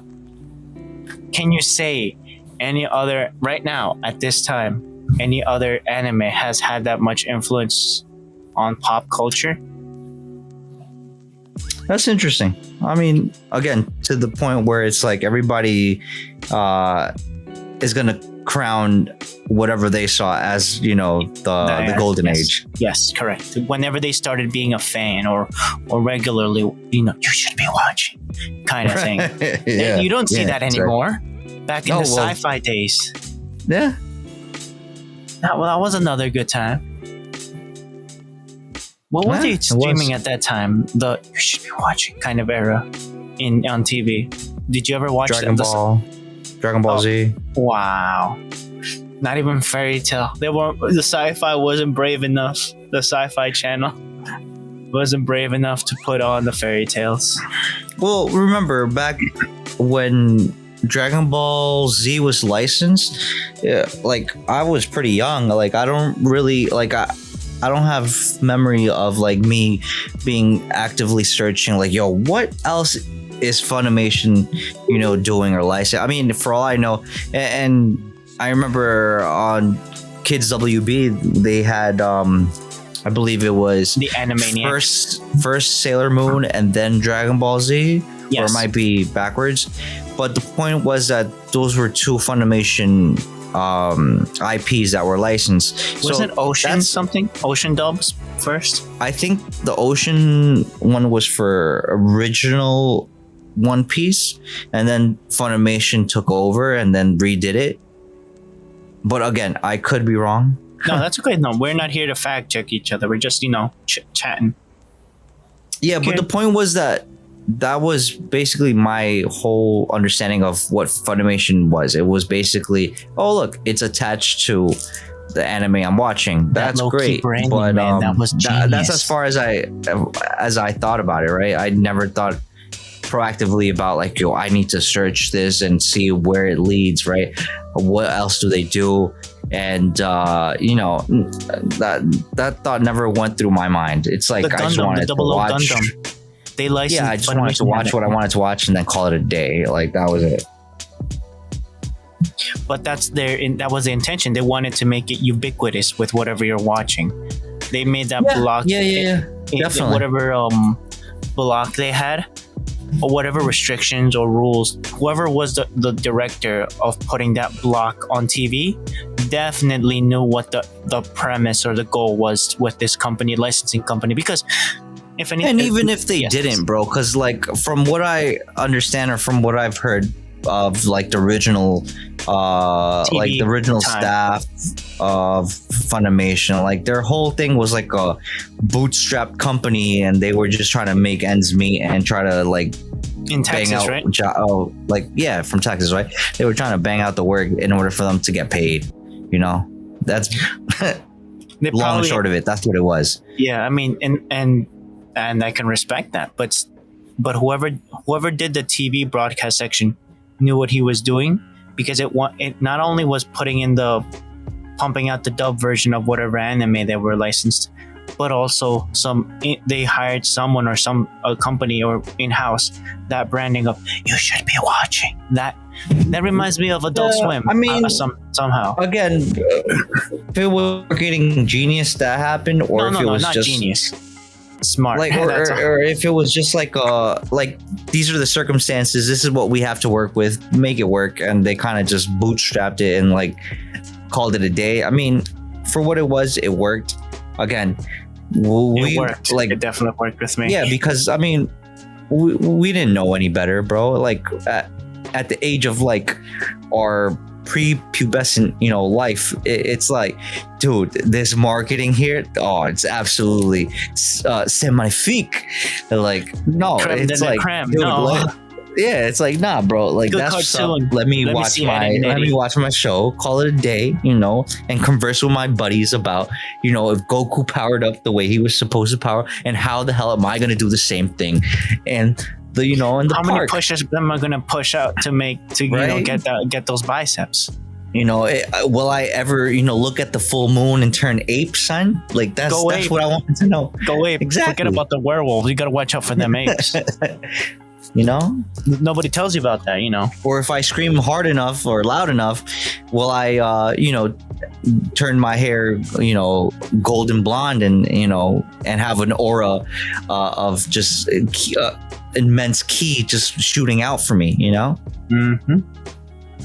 But yeah. But yeah, But this is our growth, our upcoming, our not coming of age, or just the influence. And then you and I have the special or the unique experience of seeing that experience not by Funimation in another country yes, sir. with the dub of another language. And like Yeah, and I think we've spoken about this, right? what Or what like having or listening to shows in other languages besides English and Japanese. Yes, in a sense. But did you ever see like the marketing, like shops, for example? I never saw it here. No, but yeah. it was like, again, like from my point of view, or the things I've lived, was when I had the opportunity to go to Mexico when I was younger, and Dragon Ball Z was something that was still airing and still very popular, as far as like it was airing on regular TV. A lot of shops had that type of like little prizes where you could There you buy go, like that. booster packs of Dragon Ball Z cards, and everybody wanted the shiny, right?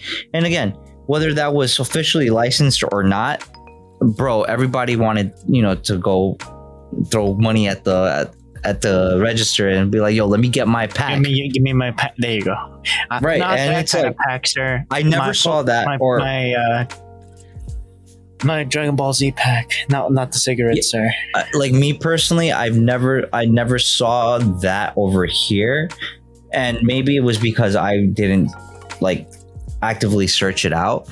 But I do remember going to Mexico and not only actively searching out, but like spending quite a bit of money on things like that. It wasn't until it kind of like I guess the novelty kind of wore off for me, and I was like, oh, that's cool. Okay, I'd rather just watch a show, because it's not like I'm not gonna yell and turn Super Saiyan myself or fly around. So there's no point in me like buying packs of Dragon Ball Z cards anymore. Or Pokemon cards. Right, it's like little stamps or whatever the case is, and trying to collect them all in like these like photo books of like A binder. where you the binder of like where you put the actual little posts or the little stamps that you collect from where you buy it, right? And then and I had cousins or one of our cousins in particular, where he had a binder full of these like books already, like not maybe almost semi-completed, like it was like a 98% that he only needed like 2 or 3 more to complete his collection. And that was great. The novelty was there, right? Oh wow, you did that much, or you bought that investment. much, right? The apparent investment, it was more of a liability than an actual investment. There you go. But I mean, maybe fast forward 2022, maybe he could sell, if he still has it and it's millions complete, and it's in pristine condition. If he got it rated or whatever, which I highly doubt that was something he thought about it. Sending I it doubt the parents thought about that either. Yeah, I mean, that was probably the last thing they cared about. They just cared about, their child eating and having clothes on their back and a place to live. That was probably more important to them. But the point being, I never had that inclination to do things like that over here, more so over there. And like, again, like, it got to a certain point where like the novelty wore off, and I basically just became a regular, let me just watch a show for what it is and enjoy it, and not be so caught up in like whatever things like little charms or stamps or cards. Then probably was one of the reasons why I never went heavy into collecting Pokemon cards or Magic cards or Yu-Gi-Oh cards. Yeah, like it got like, because I did that for the Dragon Ball Z thing over there in Mexico when I would visit from time to time. Like once Pokemon, like I got caught up into the craze of Pokemon cards, but never was it like something that I said to myself, you know what, this is the end all be all. And to a certain point, it's like I see people, freaking out saying, oh, I got the first edition Shadowless booster pack from 1999. And it's like, if I get the Charizard in this pack, it's over, bro. Like I can retire because I can sell it for like $500,000 or whatever the case. If it's little did he know, if he did that back in the day, right? Now like he can actually retire. Yeah, no, like, and that was never the move, right? That wasn't your thought process. Your thought process, like, oh, I'm gonna stunt on my homies, and I'm gonna show them that I got, I don't know, a shiny whatever Flex card. Yeah, I got a holo. That's great, and that was all you really cared about or needed, right? And it was never like, who would have thunk that people were gonna go crazy for certain Pokemon Nobody cards. thought that these people would become adults after 20 30 years. The same, like back in the day, like in early 50s, like people that were in high school that really liked their cars in the 50s and all those things, those cars became classics when 20 years later, like, oh, I remember this car when I was in high school. It was a clunker. You know what I mean? Same exact thing, except it was just paper nowadays. But whatchamacallit, the thing that that really hit over there in our area, in the little valley over there, was Saint Seiya and Captain Tsubasa. Right. And again, I never really but not even never really showed a lot of interest in that. Me personally, I never really showed interest in watching those. Like, I knew they existed, but it wasn't like, oh, dude, I need to catch up on Saint Seiya or Captain Tsubasa. That wasn't in like school. It was the bee's knees. Well, and again, I didn't go to school in Mexico. I only went there for vacay. Like, I never exceeded half a You year went for or anything. pleasure. Yeah, I only went there for like. For me, I went to do business. No, I'm just kidding. Business isn't like, my business was to show up at 7 a.m. at school, and then be out before 3 or 2:30, and be back by 5, and be out by 7. Yeah, it was but still, like, during school hours. Yeah, I'm sorry, Marcos, probably cut out a little bit. No, you good. Yeah, no, like I never like that wasn't my like, oh yeah, Captain Tsubasa. Like I never exceeded, 4 months, being in Mexico. Like it's always been like maybe like 2 to 3 weeks to a month, maybe 2 to 3 months maximum. Like not even semester. 3 months. I think like maybe like 2 months going on to almost 3 months. But it was never something where it's like long periods of time. So like Anything to do with the sports over there? and Anime ones? mainly due to the fact that I didn't go to school there. Like I always went to school over here in the States, right? So there was always that caveat where it's like, well, I have to go back because school is about to start, because it's not summer vacation anymore or winter vacation or whatever the case is. So going to Mexico was just literally vacay, and then That mindset school was was about to different. start, and then come back. Yeah, it wasn't like, oh, I got to go to school. I'm going to school over there. So like on top of like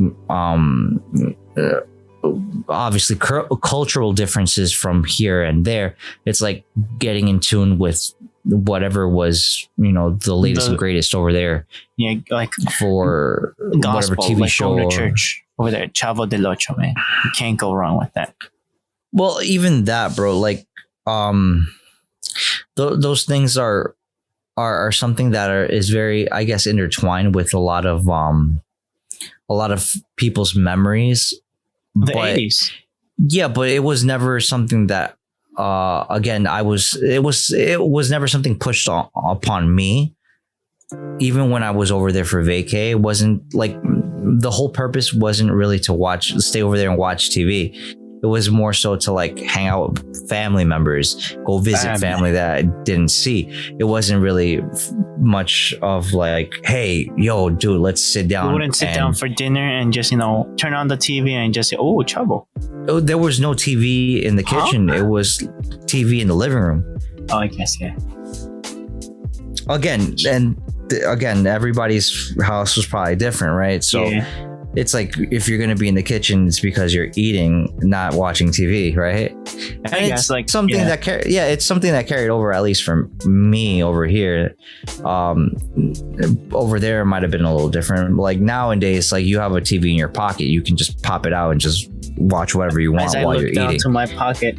Right, exactly. So like back in the day, like I'm like what 7, 8, 10, around that age. It's like the last thing I wanted to do was sit down and watch TV, because I was more interested in hanging out with my cousins, In living. my grandparents, and that was a lot more fun. Me going out and playing was a lot more interesting to me than sitting down and seeing, like, unless everybody was in agreement, like, yo guys, Dragon Ball Z is about to air, let's go, let's grab make the time for that. popcorns, grab the Right. soda, sit down and enjoy. Yeah, we would go to the corner store and like get our chips, right, or whatever, refreshments or snacks, and go back and sit down and watch a show. But again, it was never anything like, oh my goodness, like a ritual. No, it was just like not a routine.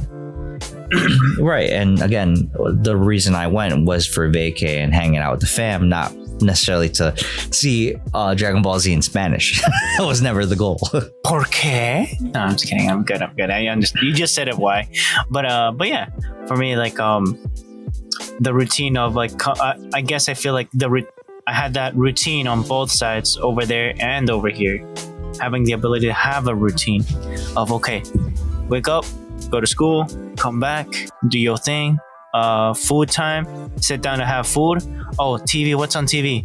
The Rose of Guadalupe, that kind, like live action, basically.